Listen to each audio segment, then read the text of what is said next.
What is something that really freaks you out on an existential level? How you can trace the whole path of your life to some small, seemingly inconsequential event. Decades ago, when I was new to this area, I met a guy on the golf course and we became friends. I met others through him, and now 90% of my friends and contacts can be traced back to that meeting.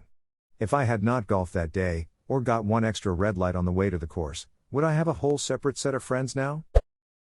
That every public institution, every province of government, every law of any nation, it all works because a sufficiently high percentage of people silently assent that it does. It doesn't matter what type of government is in place, if 70% of the population woke up tomorrow and decided that currency has no value and governance is unnecessary, that's exactly what would happen. Power resides where men believe it resides. I've thought a lot about this, too. Like how many people on the front line of a war really want to be there, and why?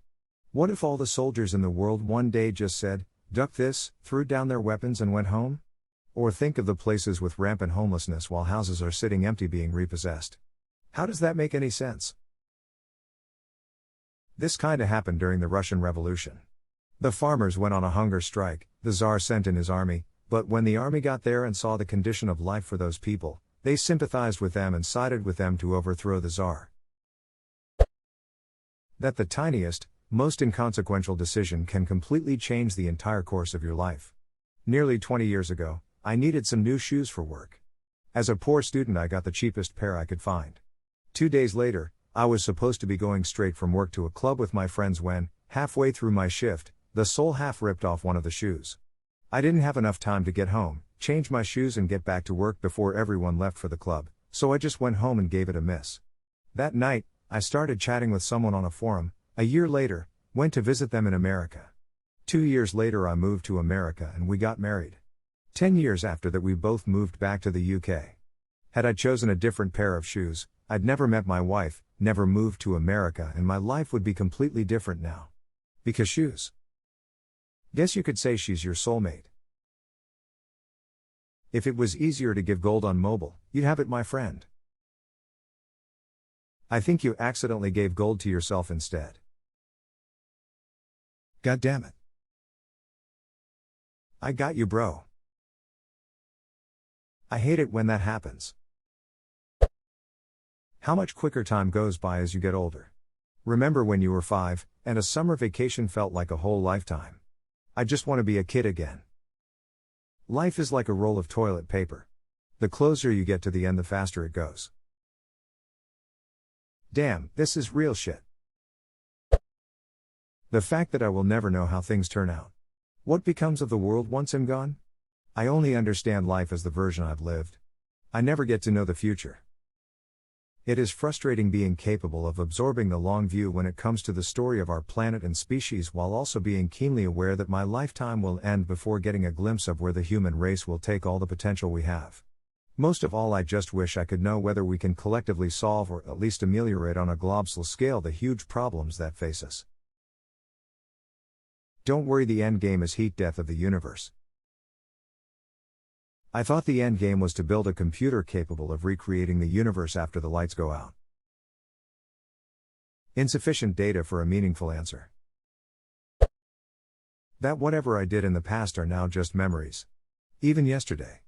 Even though sometimes it feels like my childhood just happened, it was 20 years ago and they're memories. Did those actions even happen? It's hard to explain the feeling.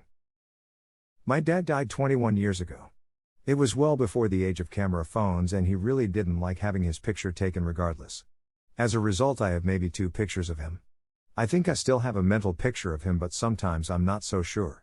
He was one of the most significant people in my life, and his death is one of the most significant events in my life, but honestly, there's a good chance that if he walked up to me today, I wouldn't recognize him. This hits me hard. My dad died very suddenly and unexpectedly a little over 4 years ago. It messed me up a lot more than I ever imagined it would. I also carry the weight of being the only person who knows what really happened on the day that he died. I let my family believe that it was a lot more peaceful than it really was, because knowing the truth would only upset them further and wouldn't serve any purpose. I still see people who look like him, and for that brief second my brain recognizes my dad before remembering that he is dead. I can still see his face clearly and hear his voice even. Luckily, I have quite a few pictures of him. Also, I recently discovered a short recording of his voice quite by accident that really kind of messed me up. He was even saying my name. I'm so sorry that your memories have faded and you don't have any pictures to refresh them. The thought of forgetting my dad's face is terrifying to me, so I'm very thankful that I have as many pictures as I do. I know it doesn't mean much, but I'm sending my internet hugs your way. My dad died when I was 19 and I'm in my 50s now. The only mental image I have left of him is the memory of a picture he was in. I don't even have a clear memory of him in actuality, but a memory of him in a memory, so to speak. Every so often I'll see myself in a mirror and am reminded that I am a conscious person able to influence the world around me. Sometimes I get so hung up on the daily routines and the little challenges here and there that I forget that I am a mind connected to a physical body. It's duck and surreal for a few seconds, but then I realize that it's always been like this. Edit, thank you for the gold. I totally did not think this happened to other people. That it's a strong possibility I'll be alone with no family by the time I die. All my friends are married and having kids, and I'm just here like veiled. Maybe I'll try dating again. People say life isn't a race, but if you aren't at the same pace as everyone else when they leave you behind for their own lives, then it's not really a race anymore, is it? You just kind of hobble for a decade, then cry at intersections when a red light takes too long. Cry at intersections when a red light takes too long. Ah, duck too real. Should be a song lyric somewhere. Get with it, music persons. This thread. Thanks for the multi-tiered existential crisis at work. Boss, is that report going to be done by 3? Me, what does it matter? Words and numbers. They have no meaning except what our brains provide. And us? We're just 2 bags of meat and bones and blood, blowing air through our throat holes, making sounds at each other. And you're literally walking around with a sack of shit inside of you. So am I. So is everyone here. We are on the 8th floor of a 15-story building. All day there is shit raining down around us from the floors above. This building is a giant cascading tower of shit, all day long. Boss, why don't you forward that report to me before sending it out? Might be best if I give it a quick review. It takes an admittedly microscopic amount of time for your brain to process every stimulus that you receive. This means that you are never perceiving reality in real time. There's the slightest delay between reality and your perception of it. What's worse is that your brain lies to you and tries to trick you about it. Find a clock with a second hand. Look away. Now look right at it. See, the second hand takes just a little longer to move that first second than all the other seconds that come after? That's because your first glimpse of the hand moving is blurry.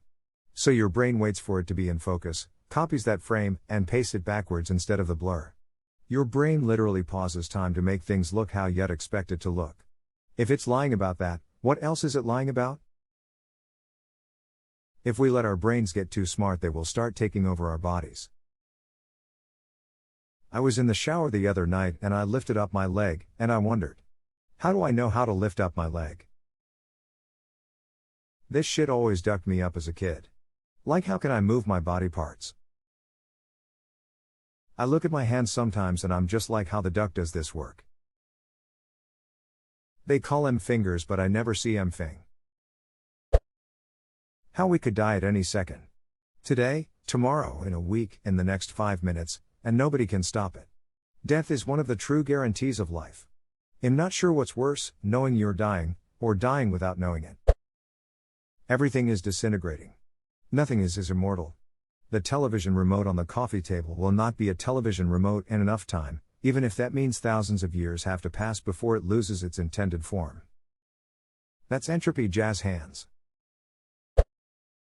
Why am I seeing through this set of eyes? Why am I me? Why am I not that person over there? I could have been anyone. Why is this consciousness in this body? Maybe nobody else is real. Edit, rip my inbox of people trying to explain I'm consciousness and brains. None of which answers the question. Edit 2, yes, I've read the egg. And a lot of people are way overthinking my question. What if you're every person at the same time, and in each person you're wondering why you're that particular person? Edit, wow, thank you for the gold smile. We absolutely are.